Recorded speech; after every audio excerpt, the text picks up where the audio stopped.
तो हेलो दोस्तों, आप सभी कैसे हैं। आशा करते हैं कि आप सभी अच्छे होंगे। बात करेंगे सीटेट दिसंबर 2024 के अंदर सीडीपी की। और ये सीडीपी का जो है चैप्टर नंबर 4 रहेगा, चैप्टर नंबर 4 रहेगा, जिसमें हम वाटसन का सीखने का सिद्धांत को समझेंगे। इससे पहले के जो 3 चैप्टर है आप चैनल पर प्लेलिस्ट से जाकर देख सकते हैं। तो चलिए शुरू करते हैं वाटसन का सीखने का सिद्धांत। और ये मोस्ट इंपॉर्टेंट टॉपिक है बाकी टॉपिक्स की तरह ही, क्योंकि इसके अंदर से सीटेट एग्ज़ाम या फिर जो अदर टीचिंग एग्ज़ाम है उनके अंदर काफ़ी ज़्यादा क्वेश्चन जो है पूछे जाते हैं। तो चलिए शुरू करते हैं वाटसन का सीखने का सिद्धांत। जोन भी जो वाटसन हुए हैं उनका जो कार्यकाल माना गया है वो 1878 से 1958 के बीच जो है माना गया है, और इनको व्यवहारवाद का जनक भी बोला जाता है। वाटसन ने क्या किया है कि जो पावलो की थ्योरी थी, जिसको पावलोवियन क्लासिकल कंडीशनिंग थ्योरी भी बोला जाता है, इसका इन्होंने समर्थन और प्रचार किया है। इन्होंने क्या है कि आत्मनिरीक्षण की विधि को अस्वीकार कर दिया, और वह प्रत्यक्ष और अवलोकनीय व्यवहार से अधिक चिंतित थे। इन्होंने व्यवहार को उत्तेजना और प्रतिक्रिया यानी कि एसआर जो है थ्योरी के संदर्भ में समझाया है, और वह एक चरम पर्यावरणवादी भी रहे हैं। उसके बाद वाटसन का क्या था, मानना था कि व्यवहार का विश्लेषण जो है रिफ्लेक्स या उत्तेजना प्रतिक्रिया कनेक्शन में किया जा सकता है। जन्म से ही हमारे पास छींकने और आँख झपकाने या आँख मारने जैसे कुछ उत्तेजना प्रतिक्रिया कनेक्शन होते हैं, लेकिन नए उत्तेजना प्रतिक्रिया कनेक्शन कंडीशनिंग की प्रक्रिया द्वारा प्राप्त किए जाते हैं। वाटसन सीखने की व्याख्या करने के लिए 2 सिद्धांतों को अपनाते हैं। पहला सिद्धांत उन्होंने आवृत्ति का बताया और दूसरा सिद्धांत नवीनता का बताया। उसके बाद उदाहरण भी एक देते हैं वो। तो उदाहरण के अंदर क्या है कि जब कोई बच्चा क्या है कि कई बार हाथी को देखता है तो वह याद रखना सीख जाता है, और यहाँ सीखने को निर्धारित करने वाला कारक आवृत्ति है। आमतौर पर छात्र किसी भी पाठ में अंतिम अध्याय को याद रखते हैं क्योंकि वह हाल ही का होता है। वाटसन ने भावनात्मक प्रतिक्रियाओं जैसे कि डर को उत्पन्न करने और समाप्त करने के लिए कंडीशनिंग की भूमिका को प्रदर्शित करने का प्रयास किया है। उसके बाद वाटसन का प्रयोग के बारे में जानेंगे कि वाटसन ने किस प्रकार से व्यवहारवाद के अंदर क्या है कि सिद्धांतों को प्रूव करने के लिए कुछ प्रयोग किए थे। तो वाटसन जो है 1920 ने यह प्रदर्शित करने के लिए प्रयोग किया कि फोबिया कैसे प्राप्त किया जा सकता है। फोबिया मतलब डर। उन्होंने अल्बर्ट नाम का कोई बच्चा है, तो ये क्वेश्चन भी कई बार जो है सीटेट एग्ज़ाम में पूछा जाता है कि किस बच्चे पर उन्होंने प्रयोग किया था। तो उसका नाम था अल्बर्ट। अल्बर्ट नामक 11 महीने का बच्चा था, लड़का था।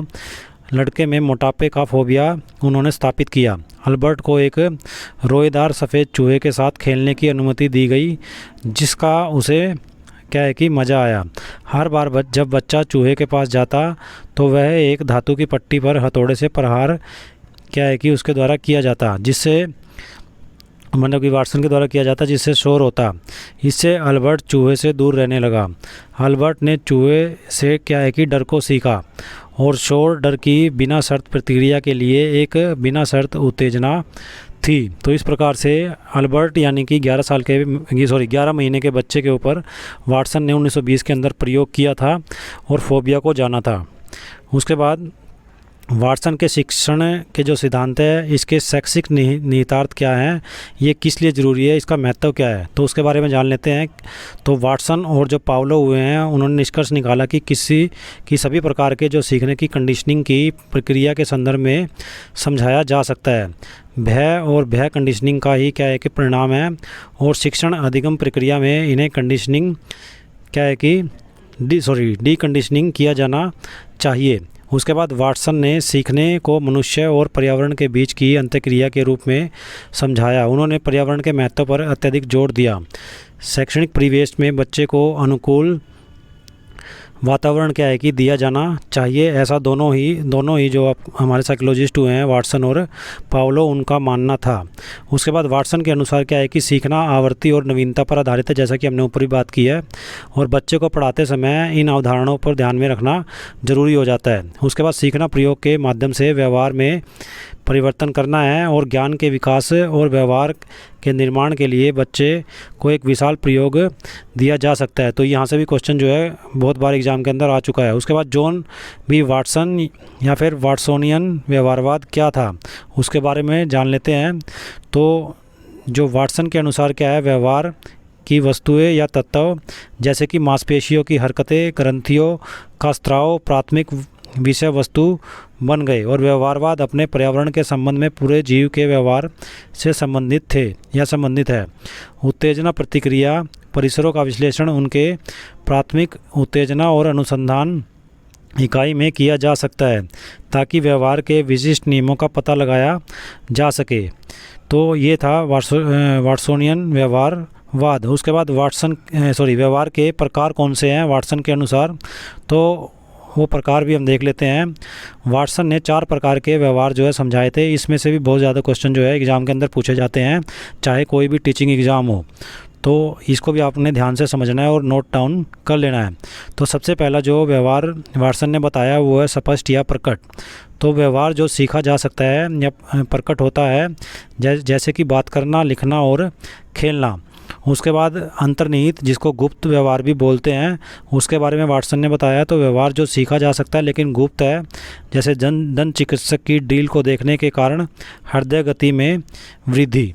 तो ये है हमारा अंतर्निहित व्यवहार। उसके बाद थर्ड जो वाटसन ने बताया व्यवहार के बारे में, थर्ड है स्पष्ट अनजाना व्यवहार। तो व्यवहार जो स्वाभाविक रूप से आता है और दिखाई देता है, जैसे पकड़ना, पलक झपकाना और छींकना।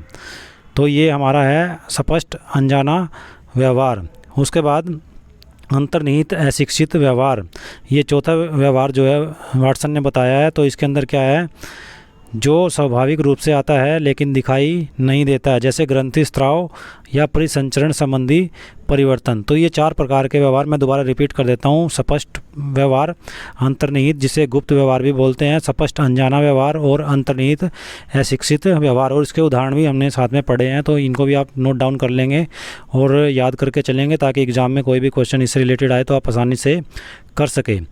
उसके बाद वाटसन के अनुसार इन श्रेणियों में वह सब कुछ शामिल है जो व्यक्ति करता है, यानी सोचने से लेकर पलक झपकाने तक। और इन प्रकार के व्यवहारों का अध्ययन करने के लिए वाटसन ने 4 अलग अलग तरीके सुझाए हैं। सबसे पहला जो है अवलोकन, प्राकृतिक या फिर प्रयोगात्मक रूप से नियंत्रित वातावरण में अवलोकन करना। उसके बाद कंडीशन रिफ्लेक्ट विधि, जिसको पावलो द्वारा प्रस्तावित किया गया। उसके बाद परीक्षण, व्यवहार में नमूनों को संदर्भित करता है, न कि अक्षमता या व्यक्तित्व के माप को। उसके बाद मौखिक रिपोर्ट, ये है प्रत्यक्ष व्यवहार का एक अन्य प्रकार। तो ये 4 तरीके के जो है 4 जो है तरीके व्यवहार के बारे में जो है वाटसन ने बताए हैं। इसमें अवलोकन, कंडीशनिंग, रिफ्लेक्ट विधि और परीक्षण, और लास्ट में मौखिक रिपोर्ट। तो इन चारों को भी आप अच्छे से ध्यान कर लें क्योंकि इनमें से भी कई जो है क्वेश्चन पूछे जाते हैं। उसके बाद वाटसनियन जो है हमारा व्यवहारवाद की जो है आलोचनाएं कुछ रही हैं, तो आलोचनाओं के बारे में भी जान लेते हैं हम। तो निम्नलिखित 2 बिंदु जो है वाटसनियन व्यवहारवाद के विरुद्ध प्रमुख आलोचना का सारांश प्रस्तुत करते हैं। इसमें मनोविज्ञान व्यवहारवाद द्वारा प्रतिबंधित हो गया क्योंकि इसने व्यवहार को केवल उत्तेजना और प्रतिक्रिया तत्वों की परिधीय घटनाओं तक सीमित कर दिया। वाटसन के मानसिक घटनाओं को त्याग कर उत्तेजना और प्रतिक्रिया बंधनों की भौतिक केंद्रीय मध्यस्थता को भी नज़रअंदाज इसने कर दिया। उसके बाद वाटसनवादी व्यवहारवाद ने यह मानकर न्यूनीकरणवाद का सहारा लिया कि व्यवहार को पर्यावरणीय उत्तेजनाओं और प्रेक्षणीय प्रतिक्रियाओं के कारण न्यूनीकृत किया जा सकता है। तो ये इसकी कुछ कमियां या लिमिटेशंस इनको बोल सकते हैं। तो इसमें हमने जो है वाटसन को जो थ्योरी है उसको बिल्कुल डिटेल से समझा है। एक एक पॉइंट बिल्कुल इम्पोर्टेंट है जो हर एक टीचिंग एग्ज़ाम के अंदर जो है पूछे जाते हैं। अभी जो है सीटेट एग्ज़ाम होना है और आगे एस्टेट एग्ज़ाम होना है, तो एस्टेट एग्ज़ाम के अंदर भी इस टॉपिक के अंदर से काफ़ी ज़्यादा क्वेश्चन जो पूछे जाते हैं, तो इसको आप ध्यान से समझें और एक एक पॉइंट्स को अच्छे तरीके से नोट डाउन करें। तो वीडियो को ज़्यादा से ज़्यादा लाइक करें एंड शेयर करें।